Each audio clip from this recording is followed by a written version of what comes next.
scientists have uncovered a chilling reality. Over 95% of what you perceive as truth is actually constructed by your brain. You don't see the world as it truly exists.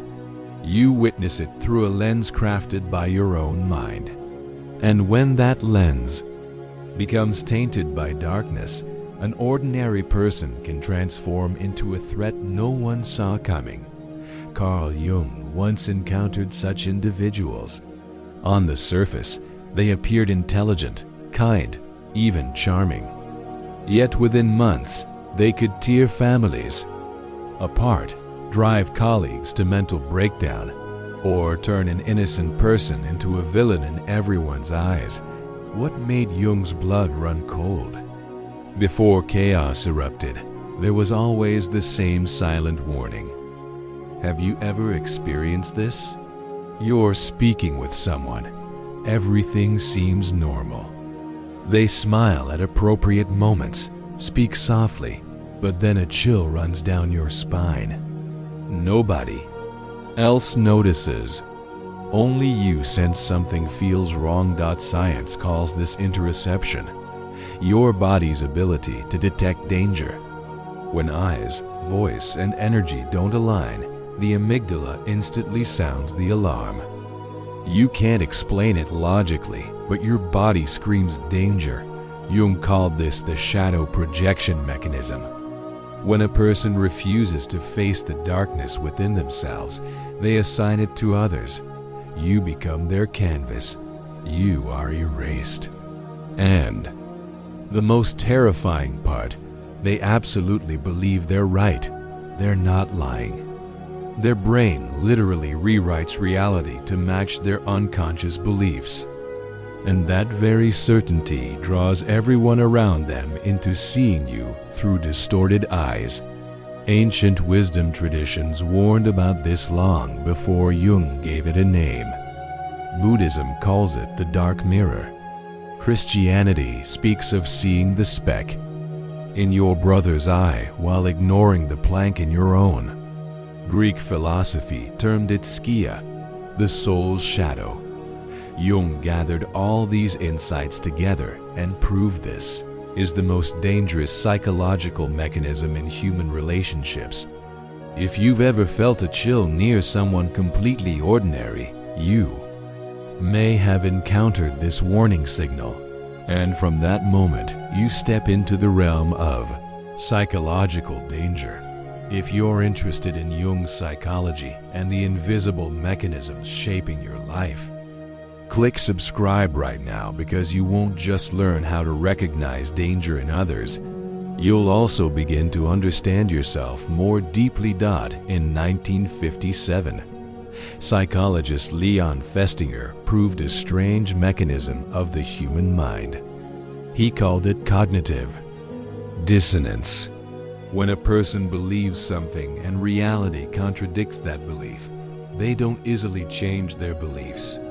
Instead, they tend to ignore the evidence and cling even tighter to their original conviction. Picture this. You're accused of doing something you never even considered. You present evidence, explain clearly, but instead of being convinced, the other person becomes even more certain you're hiding something. Festinger warned, when a belief is threatened, people will defend that belief at all costs, even if it means denying the truth right in front of them. This opens a door to understanding Carl Jung's observations. Jung realized that in a state of extreme shadow projection, a person truly no longer sees you as you are. They see you through the unconscious template they've already constructed. And the brain will do everything possible to bend reality to fit that template. Professor Robert Sapolsky at Stanford studied this phenomenon from a neurological perspective. He showed that when distorted beliefs take control, the human brain activates neural networks identical to those in delusional states, meaning the person isn't intentionally making things up. They genuinely see a world you can't recognize at all. To them, this is reality.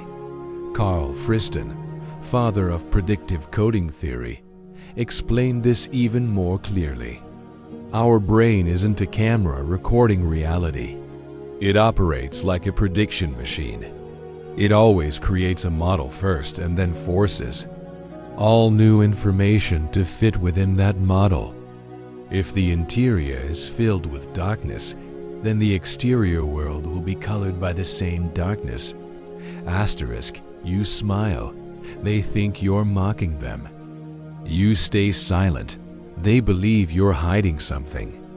You help. They're certain you're manipulating.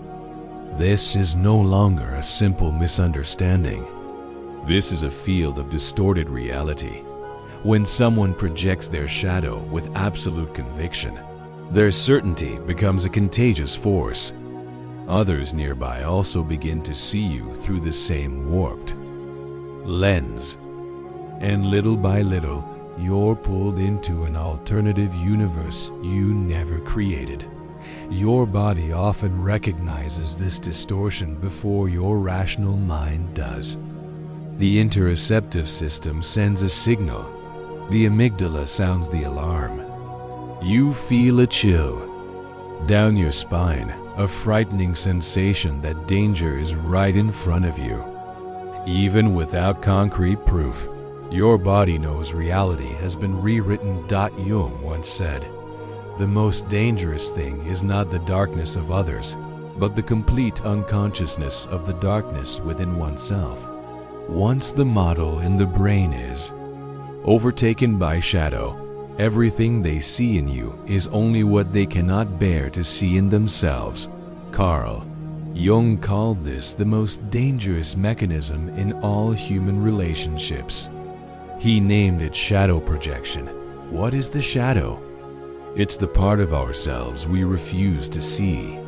The anger, jealousy, selfishness, the ambitions we fear, desires we deny, everything pushed down into the unconscious.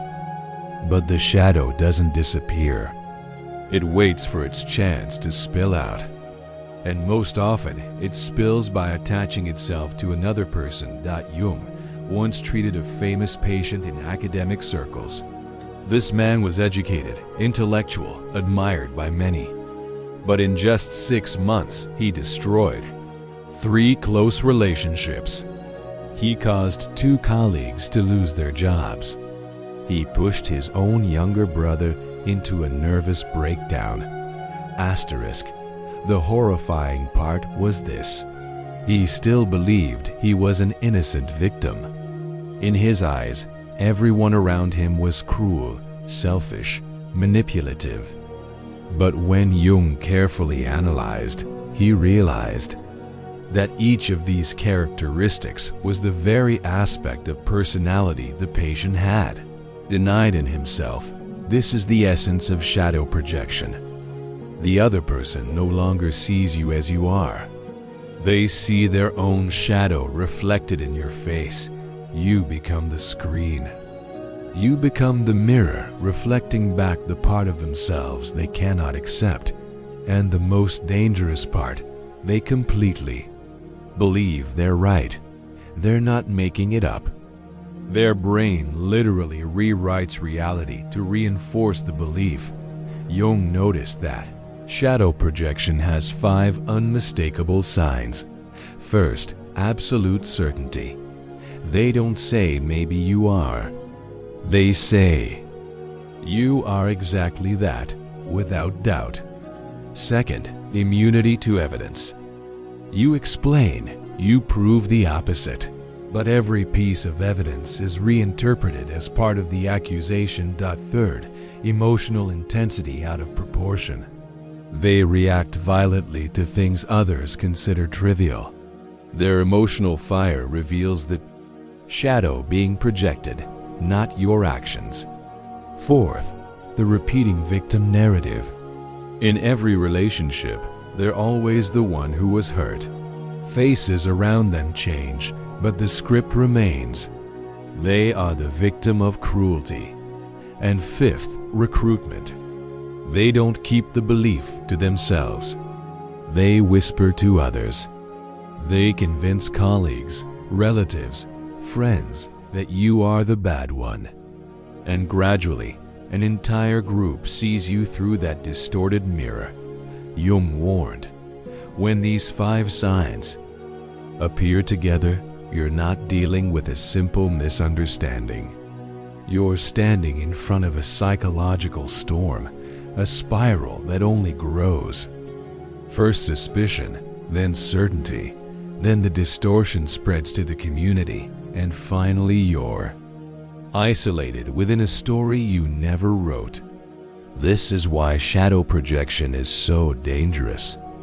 Not because it begins violently, but because it begins silently, slowly, subtly, almost invisibly. And once it starts, it can burn through an entire network of relationships. Asterisk, if shadow projection is when a person casts their darkness onto others, there's another dangerous state Jung warned about. He called it ego inflation. It's when an individual doesn't just project their shadow. They identify with forces much larger than their being. They believe they are bearers of truth, the savior, the voice of justice. There's no longer a boundary between the small self and the vast powers of the unconscious. Throughout history, such people have appeared as prophets, leaders, even so-called spiritual gurus. They carry a strange magnetism, eyes glowing with intensity, voices filled with certainty, and they declare, "I am not right. I represent truth itself." What makes them dangerous isn't ordinary arrogance. An arrogant person still knows they might be wrong, but someone with ego inflation doesn't. In their eyes, whoever disagrees isn't just mistaken, but an enemy of truth itself. Asterisk spiritual traditions have warned about this since ancient times. The mystic Master Eckhart called it the most subtle trap on the spiritual path. Zen traditions call it Zen sickness, the disease of false enlightenment. Sufis speak of the veil of light being more dangerous than darkness because it's disguised as purity. Jung saw all this in the therapy room. He recognized that when a person identifies with the archetype of savior or wise sage, they are no longer themselves. They become a channel for a force far beyond their control. Neurology also offers an explanation. When someone believes they hold absolute truth, the brain activates powerful reward circuits. This certainty releases dopamine, creating euphoria and magnetism. That's why people are drawn to them, not because they provide flawless logic, but because their conviction generates a psychological field, a force that makes others want to lean on them. Jung warned, ego inflation always ends in collapse. 1. Cannot carry an archetype for long without being crushed by it. Those who identify as the savior usually end in ruin, dragging many others down with them. In their final days, they still believe they're right, even when every piece of evidence shows they caused chaos. They no longer see themselves as ordinary humans. They've become a mythical figure in a story they believe they're writing. The danger of ego inflation lies in its lethal combination: absolute belief in oneself and the charisma that makes others believe too. This is the formula for creating extremist leaders, destructive cult figures and teachers who leave their followers lost and broken. Jung wrote, ego inflation is one of the most dangerous states because in it, a person no longer knows their own limits and willingly becomes a puppet of unconscious forces. Carl Jung used the word persona to describe the mask we wear in social life. It's the role, the image, the polished shell designed for acceptance. But Jung warned that when a person completely identifies with the persona, they fall into a deadly trap. He called it the persona trap. The trap of the perfect mask. Think of those people who are always correct, always saying the right things, always appearing with the perfect smile.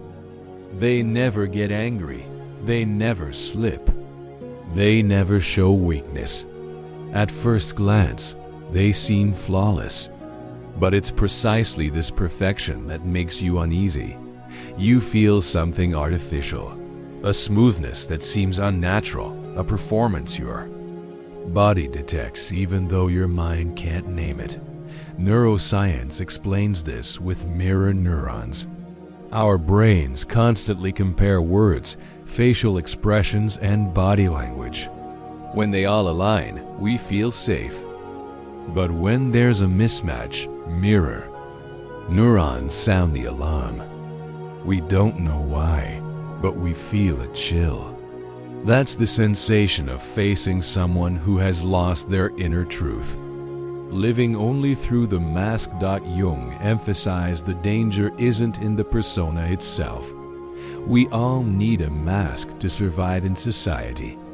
The danger arises when people forget they're wearing a mask, when they believe the persona is their true self. At that moment, everything they deny, the anger, fear, desires, the shadow, is pushed into the unconscious. It accumulates like pressure in a sealed container, and one day that container explodes. Jung documented many such cases. Some lived for decades behind a perfect image, the model father, the trusted colleague, the exemplary citizen, until one day a small incident shattered the entire shell. The shadow, repressed for too long, exploded violently. They did things no one expected. Violence, betrayal, destruction of themselves and those around them. Marie-Louise von Franz, a close collaborator of Jung, once said, "The more perfect the mask, the greater the destruction when the shadow breaks through." This explains why so many social collapses come from seemingly impeccable individuals. They are the immaculate ones until inner darkness demands its release with devastating consequences. The persona trap is dangerous because it deceives the world and deceives its owner. It makes people forget who they really are. And when there's no longer any connection to the true inner self, the shadow will find its way back. In the collective unconscious Jung described, there exist ancient primordial patterns. He called them archetypes. They are the foundation of human experience. The mother, the savior, the warrior, the victim, the betrayer. Each archetype contains both its light and its shadow. They can inspire creation, but they can also destroy. Jung warned, danger arises when a human being is overtaken by an archetype. This is no longer an ordinary individual.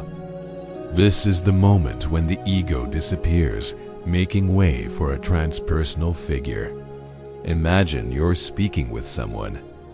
On the outside, they still look like themselves, but in their eyes, their voice, their very presence, you feel a frightening change.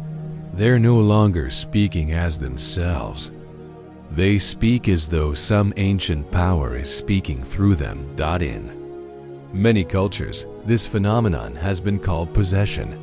Scholar Mircea Eliade drew a clear distinction. A shaman can borrow archetypal energy in ritual and release it afterward. But when someone in everyday life is completely overtaken, it's no longer ritual. It's loss of control. A possession. The signs of archetypal possession are distinct. First, the eyes change. There's a strange light, both magnetic and frightening. Second, the voice becomes proclamation. No hesitation, no uncertainty, just absolute certainty. Third, their presence creates an abnormal sensation. You no longer feel you're talking to a human being. You feel you're before a living symbol. The danger is here. An archetype always contains both sides. A possessed person may embody the savior, but at the same time, they carry the potential of the destroyer. One who sees themselves as a warrior for justice can become a brutal extremist. One convinced they are eternal victims can become manipulators of everyone around them.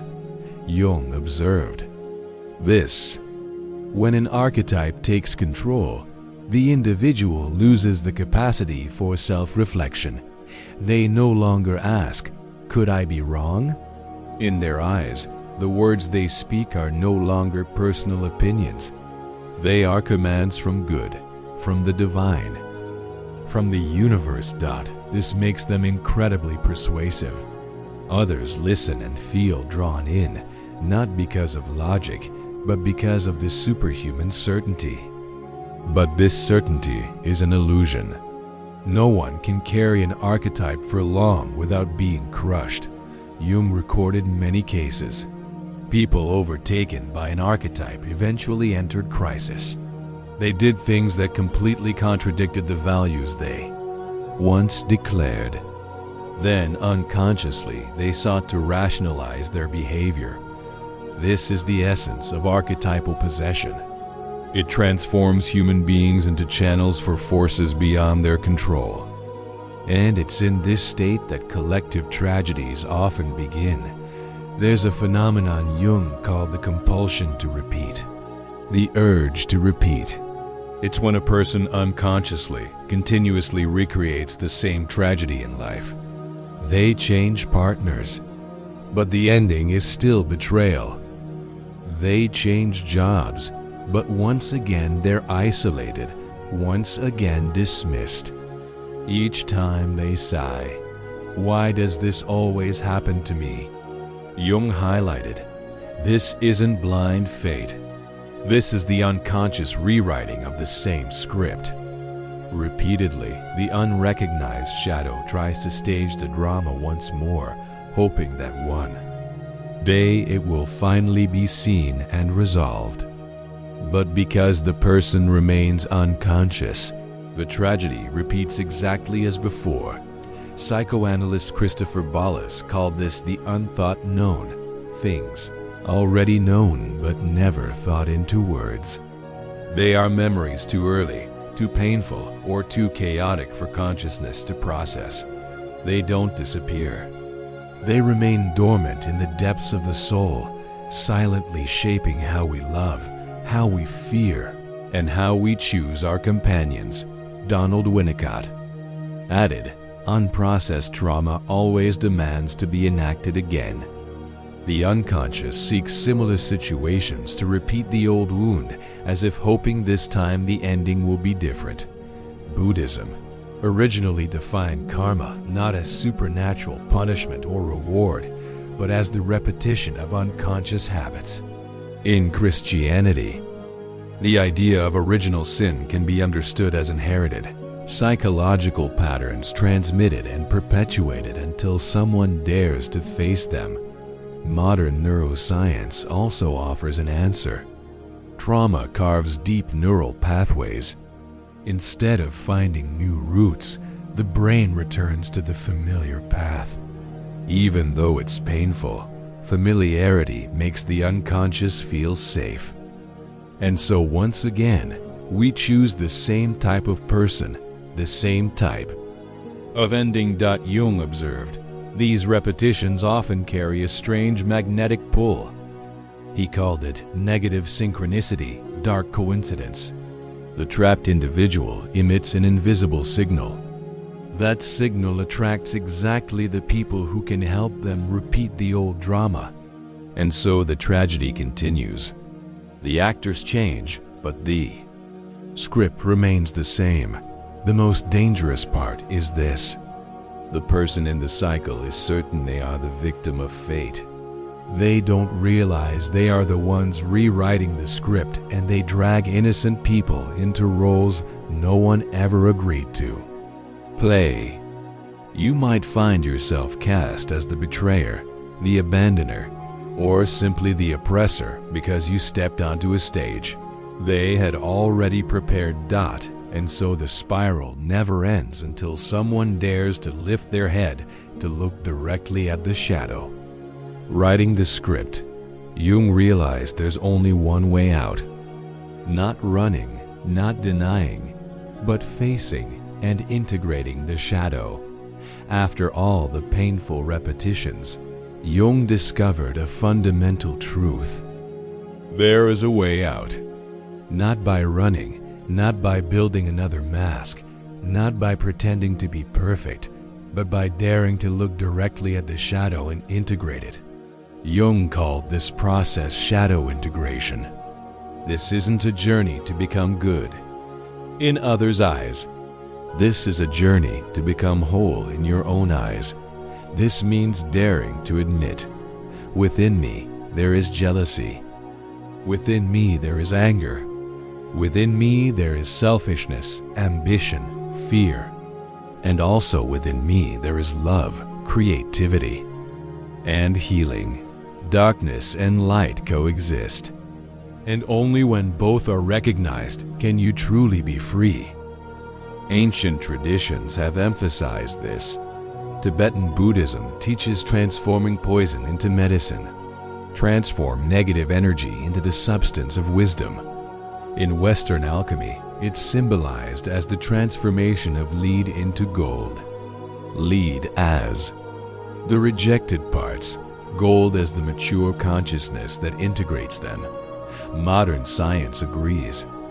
Neuroscientist Daniel Siegel studied neurointegration.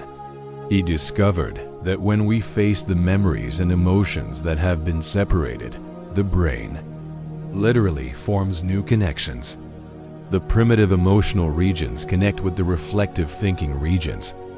And so we are no longer dragged by emotions unconsciously, but begin to have the power of choice. Robert Johnson, a Jungian analyst, once wrote, "What we deny doesn't disappear. It only returns in forms over which we have less control. The more we reject the shadow, the more it manipulates us. But when we dare to face it, that destructive energy transforms into creative power." Those who walk this path of integration show a clear sign. They don't try to appear perfect. They can say, "I too have failed. I too have felt anger. I too have been afraid." But these words don't make them weak.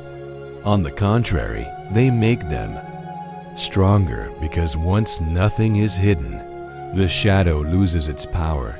All great spiritual teachers have admitted their darkness. The Dalai Lama admitted he too has moments of anger. Saint Teresa of Avila spoke of periods when faith was dry. The Sufi poet Rumi wrote verses full of internal contradictions. What they shared wasn't perfection, but absolute honesty with themselves. Jung once said, "I'd rather be whole than good." This message isn't a call to live badly. It's a call to live truly. Because only when you dare to face the shadow can you exit unconscious repetition and find freedom.